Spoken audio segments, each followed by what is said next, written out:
Budget series 2026 की हमारे video में आपका स्वागत है। पिछले दो वीडियो में मैं आपको ऑलरेडी ITR 1, 2, 3, 4 में क्या क्या डिफरेंसेस था वो बता रखा था। सेकेंड वीडियो में मैंने आपको बताया कि प्रोविडेंट फंड की कैलकुलेशन में क्या क्या चेंजेस आए हुए हैं। आज की जो वीडियो है वो है हमारी अनएक्सप्लेन्ड इनकम के बारे में, यानी ऐसी इनकम जिस इनकम को आप एक्सप्लेन नहीं कर पाते हैं, डिपार्टमेंट पूछता है और आप शांत हो जाते हैं, बोलते हैं मुझे नहीं पता। इसको हम लोग बोलते हैं अनएक्सप्लेन इनकम। एग्जाम्पल से समझते हैं इसको। मान लीजिए हमारे पास कोई एसेट है और वो एसेट है 5 CR का। अब इस एसेट्स को, जो ये 5 CR का एसेट है, ये आया कहां से, कैसे मैंने जनरेट किया, मुझे कुछ नहीं पता, मैं कुछ एक्सप्लेन नहीं कर पा रहा हूं। इसको हम लोग बोलते हैं अनएक्सप्लेन इनकम। Example change. मान लीजिए आपके बैंक अकाउंट में किसी ने 20 लाख रुपए डाल दिया और आपको पता ही नहीं कि ये पैसा क्यों डाला, किस कारण से डाला। कौन डाला ये पता है, लेकिन क्यों डाला नहीं पता, और ना आप उसको वापस कर रहे हैं और गवर्नमेंट को ही नहीं बता पा रहे हैं कि ये पैसा क्यों आया। इसको भी हम लोग बोलते हैं अनएक्सप्लेन्ड इनकम, यानी ये हमारा कॉन्सेप्ट है कैश क्रेडिट। तो इस तरह की जो हमारी इनकम होती है, इस इनकम को हम लोग बोलते हैं अनएक्सप्लेन्ड इनकम।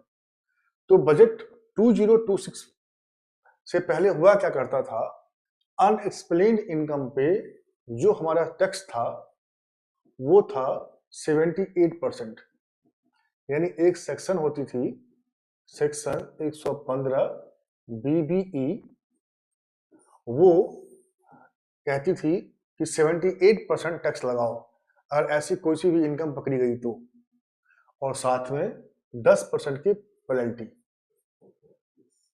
इसको हम समझते हैं एक एग्जाम्पल से। एक एग्जाम्पल लेते हैं। वो एग्जाम्पल क्या है, मान लो आपके पास कोई 10 लाख रुपए था जो आप एक्सप्लेन नहीं कर पाए और डिपार्टमेंट ने उसे पकड़ लिया। अब इसके हम लोग बोलेंगे अनएक्सप्लेन इनकम। तो इस केस में पहले, बजट आने से पहले क्या होता था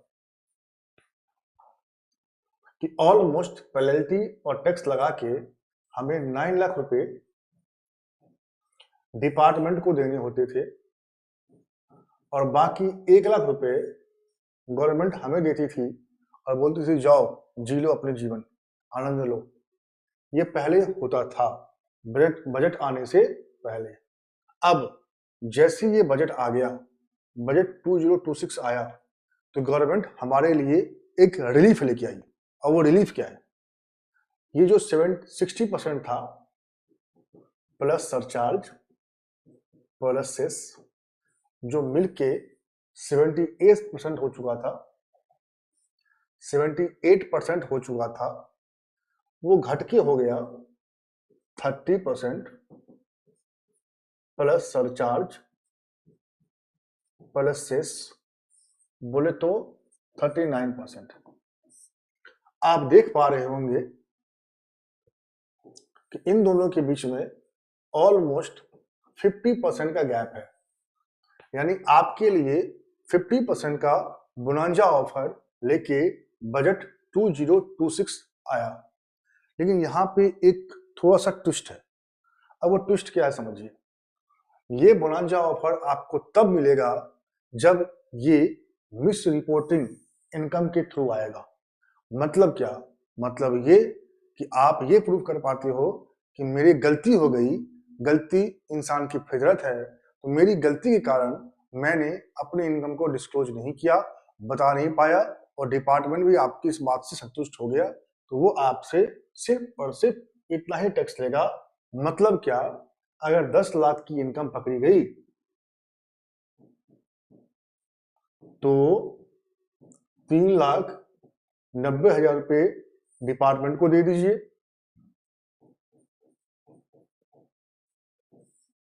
और 6,10,000 रुपए लेके आप जाइए और जीवन का आनंद लीजिए। लेकिन ये तब जब ये मिस रिपोर्टिंग इनकम कहलाएगा। अगर असेसिंग ऑफिसर ये प्रूफ कर दे कि ये मिस रिपोर्टिंग नहीं है, इन्होंने इंटेंशनली जानबूझ के ये काम किया है, तो उस केस में ये बोनांजा ऑफर आपके लिए हो जाएगा सजा। और वो सजा क्या हो जाएगा, यहाँ पे आपको 200% की देनी पड़ेगी पेनल्टी। जो टैक्स बनेगा आपका उसका 200% आपको देना पड़ेगा पेनल्टी। तो ये बातें इस बजट में आई हुई थी, जो मुझे लगा कि आपके साथ मैं एक बार चर्चा कर लूं और आपको बता दूं। तो मेजर बातें ये है कि जो सेक्शन था हमारा 115 BBE, उसको रिमूव कर दिया गया। एक नया चीज लेके आई गवर्नमेंट और कही कि अब तुम 78% टैक्स मत दिया करो, हमें 39% दे दो, हम इसी में खुश हो जाएंगे। लेकिन तब जब तुम वॉलंटरी अपने मन से बोल देते हो कि हाँ जी भैया गलती हो गई, हमने रिपोर्ट करना भूल गया, मैं रिपोर्ट ही नहीं कर पाया, लेकिन जैसे ही AO असेसिंग ऑफिसर ये प्रूफ कर देता है कि ना इससे कोई गलती नहीं हुई है, ये तो जानबूझ के ऐसा काम कर रहा था, उस केस में ये मजा आपके लिए सजा बन जाएगी। तो ये बातें इस बजट में थी, मैंने सोचा आपसे डिस्कस कर लूं। Thank you so much.